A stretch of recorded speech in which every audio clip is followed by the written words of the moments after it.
नमस्कार आप सभी को। तो आज हमारा जीव प्रक्रम का लेक्चर नंबर 7 है। पिछले क्लास में हम लोगों ने दांत के बारे में पढ़ लिया था, जीव के बारे में पढ़ लिया था, ओसोफेगस के बारे में पढ़ लिया था। तो आज हम लोग अमाशय के बारे में पढ़ते हैं। आइए उससे पहले हम एक बार रिवीजन कर लेते हैं हम लोग क्या क्या पढ़े थे। हम लोग पढ़े थे दांत के बारे में कि दांत को हम 2 भाग में बांटे हैं, समय के आधार पर अस्थायी और अस्थायी, कार्य के आधार पर 4 भाग में बांटे हैं, इंसीजर, केनाइन, प्रीमोलर और मोलर। देन हम लोगों ने डेंटल फार्मूला देख लिया था। देन हम आगे पढ़ना शुरू किए थे जीव के बारे में। आपको हम बताए थे कि जीव जो है हमारे मुंह गुहा ये जो नज़र आ रहा है इस पर क्या होता है जी, इसके सरफेस पे स्थित होता है।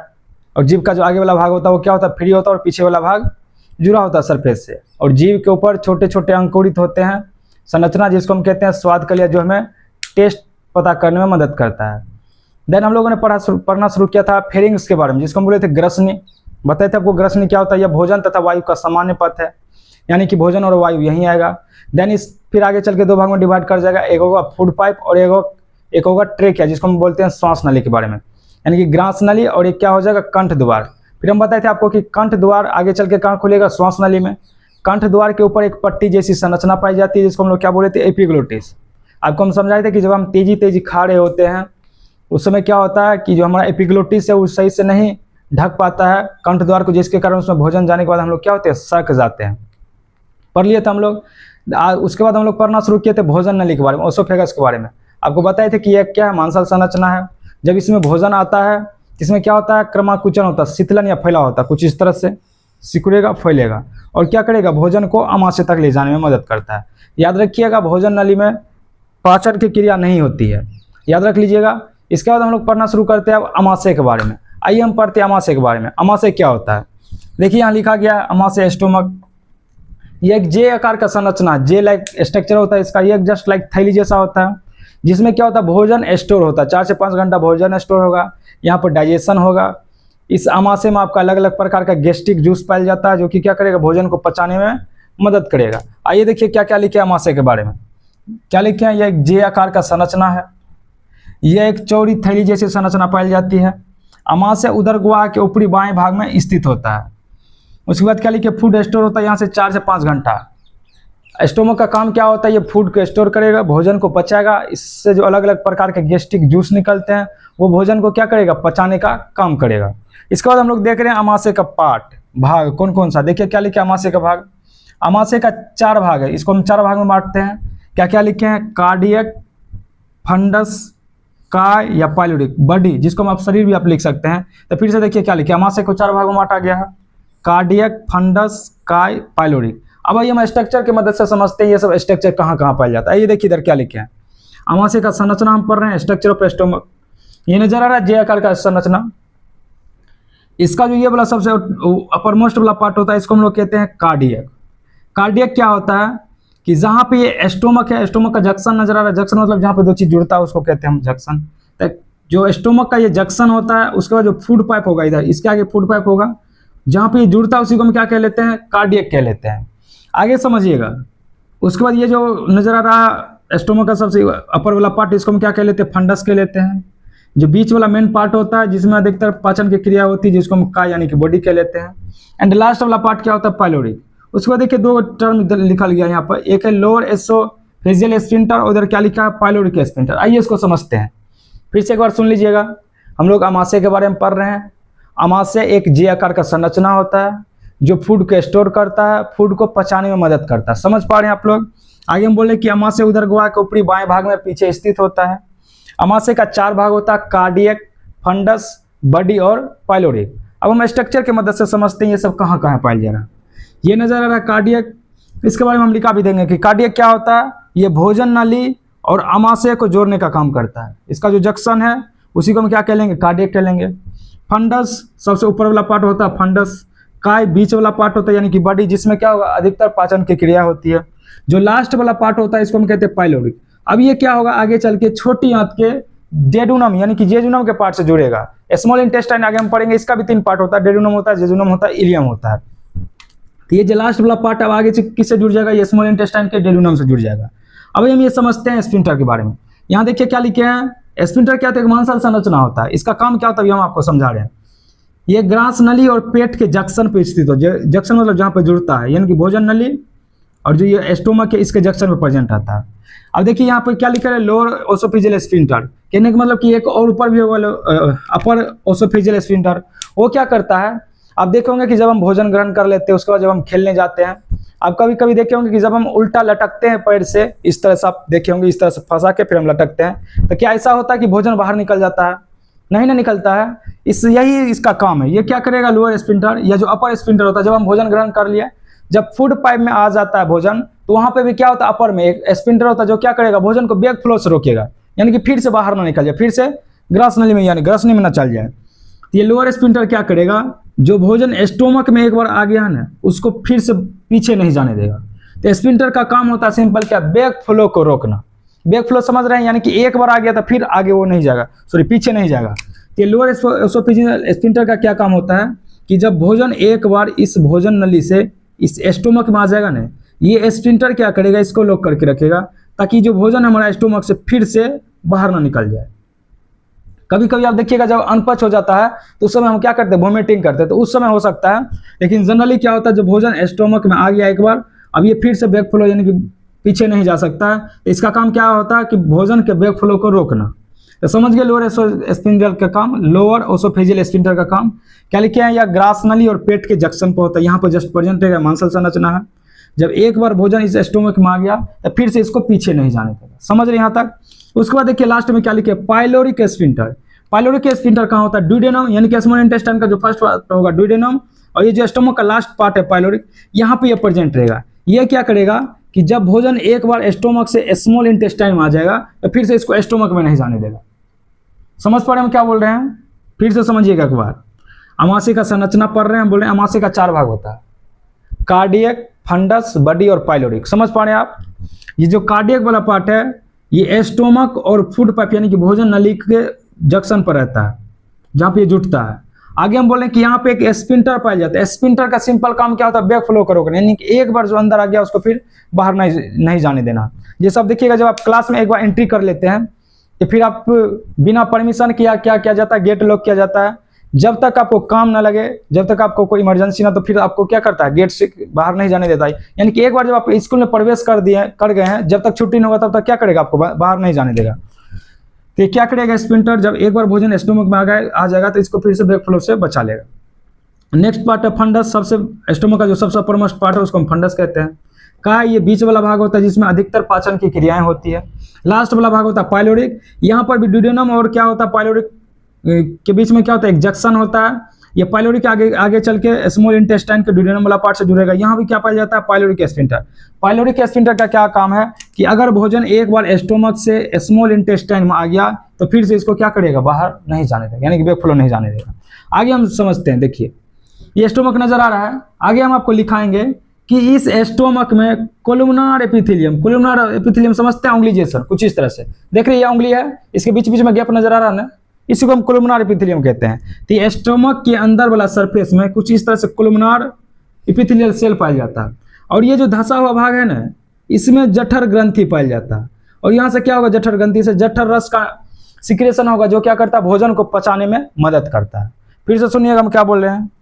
ये आपका स्टोमक है, स्टोमक का 4 भाग होता है, कार्डियक, फंडस, बडी, पाइलोरिक। सब पार्ट समझ गए हैं। अब आगे हम बोल रहे हैं कि स्टोमक के अंदर कोलुमनार एपिथेलियम सेल का लेयर होता है। ये कोलुमनार एपिथेलियम देखिए कहीं कहीं जगह जगह धंसा है ना, उंगली जैसा नजर आ रहा है। तो इस धंसे हुए भाग में क्या होता है, जठर ग्रंथि उपस्थित होता है। इस जठर ग्रंथि का काम क्या होता है, ये जठर रस स्रावित करेगा, जिसमें क्या होगा, म्यूकस होगा, HCl अम्ल होगा। ये सब क्या करता है, भोजन को पचाने में मदद करता है। तो समझ गए यहाँ तक। आइए अब इसके बाद हम लोग लिख लेंगे कि कार्डियक क्या होता है, फंडस क्या होता है, क्या होता है, पाइलोरिक। ऐसे आप समझ गए होंगे क्या होता है। आइए लिख लीजिए। इसके बाद हम लोग आगे पढ़ते हैं अमाशय के बारे में।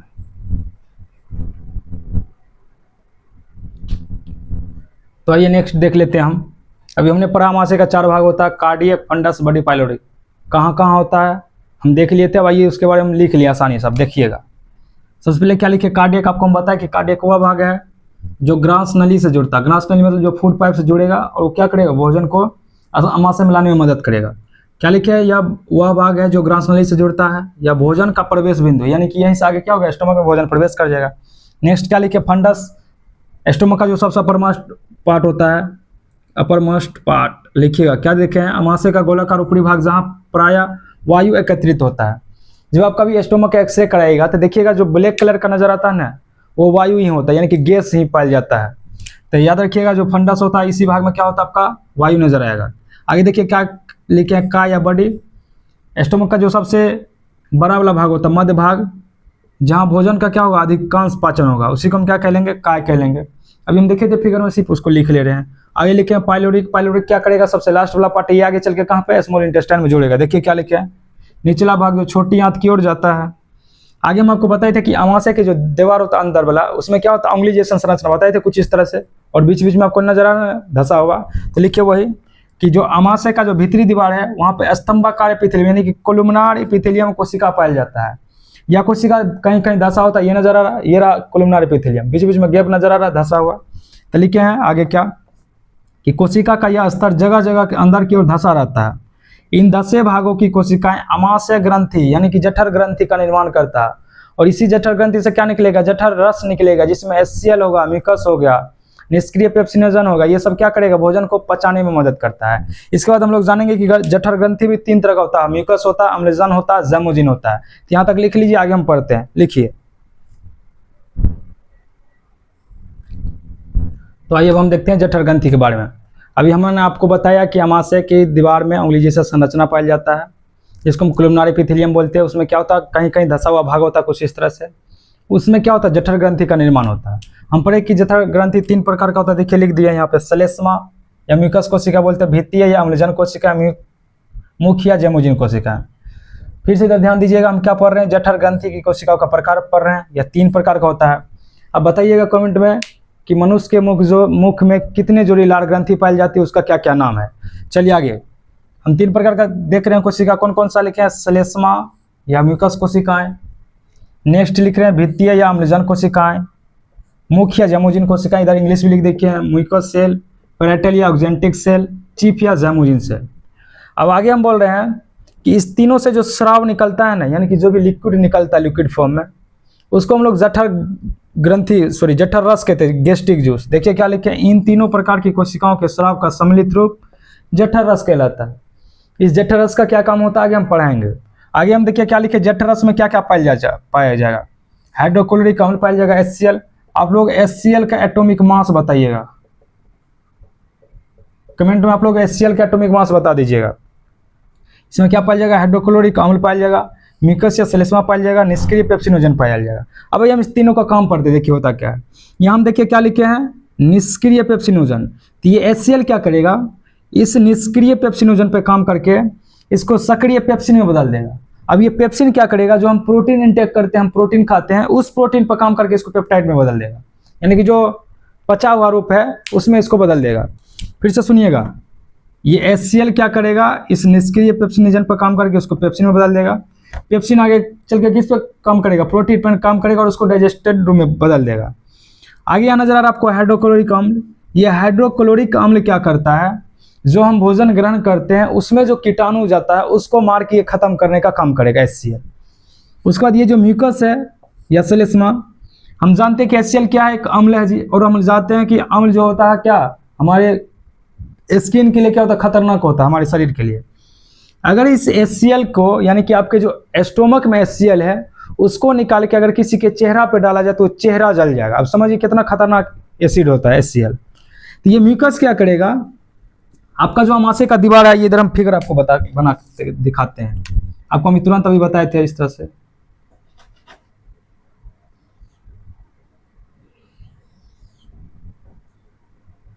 इस तरह से मान चलिए हमारा स्टोमक है, हम आपको बता रहे हैं कि ये जो अंदर का दीवार है इसमें इस तरह से उंगली जैसा संरचना पाया जाता है, और ये जो कहीं कहीं धसा भाग होता है इसमें जठर ग्रंथि पाई जाती है। ये जठर ग्रंथि क्या करेगा, जठर रस का निर्माण करेगा। हम बोले कि ये जो आपका अमाशय का दीवार है ना, ये नजर आ रहा है आपका दीवार, इस दीवार पर ये HCl काम करके क्या करेगा, उसमें घाव कर सकता है। तो ये म्यूकस का क्या काम होता है, इस HCl के प्रभाव से आपके स्टोमक के दीवार को बचाएगा। आप देखिएगा कि कभी कभी जो आदमी लंबे समय तक भूखे रह जाते हैं या किसी कारणवश अगर आपके स्टोमक में HCl अधिक मात्रा में स्राव हो जाएगा तो क्या होगा, धीरे धीरे म्यूकस का मात्रा कम जाएगा दिन में। तो हम बोलें कि ये म्यूकस का क्या काम होगा कि HCl के प्रभाव को हमारे स्टोमक के दीवार पर ना होने दे, उससे बचाएगा। नीचे देखिए क्या लिखे हैं कि HCl का स्राव अम्लजन कोशिकाओं से होता है। ये 3 प्रकार का कोशिका पता नहीं, ये अम्लजन कोशिका, इसी अम्लजन कोशिका से HCl का निर्माण होता है। ये HCl क्या करेगा, निष्क्रिय पेप्सिनोजेन को सक्रिय पेप्सिन में बदल देगा, और ये पेप्सिन नामक एंजाइम क्या करेगा, प्रोटीन पर काम करेगा, उसको डाइजेस्टिव रूम में बदल देगा। अब इसके बाद हम लोग जानेंगे कि HCl का काम क्या होता है। अभी हम तुरंत जान लिए कि क्या होता है, जीवाणुनाशक होता है, जो हम भोजन ग्रहण करते हैं उसमें बैक्टीरिया आ जाता है, उसको मार के खत्म करेगा। इसके बाद हम जानेंगे एक टर्म आता है पेप्टिक अल्सर क्या होता है। ध्यान से सुनिएगा, पेप्टिक अल्सर क्या होता है, अभी हम आपको तुरंत बताएं। अब फिर से सुनिएगा कि जब आप लंबे समय तक भूखे रहते या किसी कारणवश अगर आपके स्टोमक में HCl का स्राव अधिक हो जाएगा तो क्या होगा, म्यूकस का मात्रा कम हो जाएगा। जब म्यूकस का मात्रा कम हो जाएगा तो ये HCl क्या करेगा, आपके आमाशय की दीवार में कहीं कहीं घाव कर देगा, गोलाकार घाव कर देगा, जिसको हम लोग क्या कहते हैं, पेप्टिक अल्सर कहते हैं। तो आइए इसको लिख लीजिए, इससे आगे हम पढ़ते हैं पेप्टिक अल्सर के बारे में। इससे पहले हम और जान लेंगे, जैसे अभी हम पढ़ा है कि HCl का काम क्या होता है, तो इसको हम लिख देंगे बोर्ड पर। आइए लिखिए इसको। तो ये जो हमने अभी पढ़ा था उसको लिख लिया, आइए देखते हैं।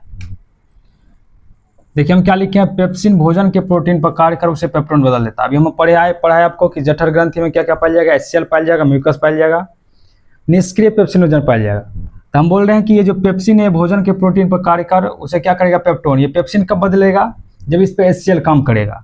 अब हम बोले कि HCl का काम क्या होता है कि HCl जीवाणुनाशक की तरह भी काम करता है, जीवाणुनाशक, तथा भोजन के साथ जो बैक्टीरिया आता है उसको मार के खत्म कर देगा। आगे हम लिखे कि म्यूकस का स्राव म्यूकस कोशिका से होता है, अम्ल का स्राव अम्लजन कोशिका से होता है। म्यूकस आमाशय की दीवार तथा जठर ग्रंथियों को HCl तथा एंजाइम पेप्सिन से सुरक्षित करता है। म्यूकस का काम, म्यूकस क्या होता है, चिपचिपा पदार्थ होता है जो हमारे आमाशय को क्या करेगा, HCl और पेप्सिनोजन जो एंजाइम होते हैं उसके एक्शन से बचा लेगा। आगे हम लिखे कि मनुष्य के आमाशय में प्रतिदिन 3 लीटर जठर रस का निर्माण होता है। याद रखिएगा, क्या लिखे हैं, आपसे पूछा जाएगा बताइए मानव में कितने लीटर जठर ग्रंथि का निर्माण होता है प्रतिदिन। तब याद रखिएगा कि मनुष्य के आमाशय में प्रतिदिन 3 लीटर जठर रस का निर्माण होता है। अगर आप लंबे समय तक भूखे रहिएगा तो क्या होगा जी, HCl का प्रभाव बढ़ेगा और आपके पेट में घाव हो जाएगा, जिसको हम लोग पेप्टिक अल्सर कहते हैं, जो कि नीचे हम लोग पढ़े हैं। तो इसलिए आपको क्या करना है जी, देखते हैं जनरली जब हम छोटे रहते हैं तो रूस जाते हैं, फिर मनाया जाता है खाने के लिए, लेकिन आप लोग तो अब बड़े हो गए, क्लास 10th में आ गए, सीनियर बच्चा हो गए, जो बाहर रूम लेके पढ़ रहे होंगे उसको तो कोई मनाने वाला है नहीं, तो आपको रुसना नहीं है, खुद ही बनाना है, खुद ही खाना है। तो रुसना नहीं है, अगर घर पे जो रह रहे हैं अगर आपको रुसना भी है तो पहले खा लेना, उसके बाद रुस जाना है। चलिए आइए आगे हम पढ़ रहे हैं क्या पेप्टिक अल्सर क्या होता है। हम क्या लिखे हैं कि आमाशय की ग्रंथियां, आइए इसको नहीं देखते हैं, आप आसानी से समझ लीजिएगा पेप्टिक अल्सर क्या होता है। तो आप लिखिएगा कि जब हम लंबे समय तक भूखे रहते हैं या किसी कारणवश हमारे आमाशय में क्या होता है, HCl की मात्रा अधिक स्रावित हो जाती है, जिससे क्या होगा, जो म्यूकस का मात्रा है वो कम हो जाएगा। जब म्यूकस का मात्रा कम जाएगा तो हम जानते हैं कि HCl खतरनाक होता है। HCl क्या करेगा, हमारे आमाशय में क्या करेगा, घाव कर देगा, जिसको हम लोग पेप्टिक अल्सर कहते हैं। सिंपल वही लिखिए, देखिए कि आमाशय की ग्रंथियों से कभी कभी अत्यधिक अम्लीय स्राव होने लगता है, ठीक, जिसके कारण इनकी दीवार को सुरक्षित रखने वाला जो म्यूकस है उसका स्राव कम जाएगा। ऐसी स्थिति में आमाशय की दीवार के आंतरिक स्तर में कहीं कहीं गोलाकार अंदर की ओर कुछ धसा हुआ घाव निकल जाता है, जिसको हम लोग क्या कहते हैं, पेप्टिक अल्सर कहते हैं। समझ गए हैं आप लोग, उम्मीद करते हैं आप लोग यहाँ तक समझे होंगे। नेक्स्ट क्लास में इसमें थोड़ा सा पार्ट कुछ बच गया लिखाने के लिए, जो कि हम आपको बोल दिए हैं। नेक्स्ट क्लास में हम लोग स्टार्ट करेंगे छोटी आंत से, मुश्किल से 2 लेक्चर लगेगा, ये चैप्टर खत्म हो जाएगा। एक बार तेज से रिकैप कर ले, तभी हमने क्या क्या पढ़ा। हम लोग आमाशय के बारे में पढ़ना शुरू कर दिया है। हम बताएं कि आमाशय आपका एक जैसन संरचना होता है, इसमें भोजन 4 से 5 घंटा स्टोर रहता है। ये भोजन को पचाने में मदद करता है, भोजन को स्टोर करता है। हम बता रहे हैं कि आपको कि आमाशय के जो दीवार होता है उसमें उंगली नुमा संरचना पाया जाता है, जिसमें जठर ग्रंथि पाया जाएगा। जठर ग्रंथि से जठर रस का निर्माण होगा। जठर रस में क्या क्या पाया जाएगा, HCl पाया जाएगा, म्यूकस पाया जाएगा, निष्क्रिय पेप्सिनोजन पाया जाएगा। जब निष्क्रिय पेप्सिनोजन पे HCl काम करेगा तो पेप्सिन में बदल जाएगा, देखिए नजर आ रहा है, पेप्सिन में बदल जाएगा और ये भोजन के प्रोटीन पर काम करेगा। आगे आपको याद रखना कि मनुष्य में एक दिन में 3 लीटर जठर ग्रंथि का निर्माण होता है। समझिए, अगर आप लंबे समय तक भूखे रहिएगा तो बहुत ज़्यादा ये हानि कर सकता है। देन हम लोग पढ़ रहे हैं कि आपके मनुष्य का जो आमाशय होता है इसमें प्रतिदिन 3 लीटर जठर रस का निर्माण होता है। उसके बाद हम लोग पढ़ रहे हैं पेप्टिक अल्सर के बारे में। पेप्टिक अल्सर क्या होता है, किसी कारणवश अगर HCl का स्राव अधिक हो जाएगा तो उसमें जो म्यूकस पाया जाता है जो हमारे आमाशय की दीवार को सुरक्षित करता है उसका मात्रा कम जाएगा, जिसके कारण क्या होगा, आपके आमाशय में अंदर की ओर धसा हुआ घाव निकल जाएगा, जिसको हम लोग सिंपल क्या कह देते हैं, पेप्टिक अल्सर। नेक्स्ट क्लास में हम लोग पढ़ना शुरू करेंगे स्मॉल इंटेस्टाइन में। तो आप लोग यहाँ तक लेक्चर देख लीजिएगा, नोट्स बना लीजिएगा। मिलते हैं नेक्स्ट क्लास में, तब तक के लिए व्यस्त रहिए, मस्त रहिए, खुश रहिए। धन्यवाद।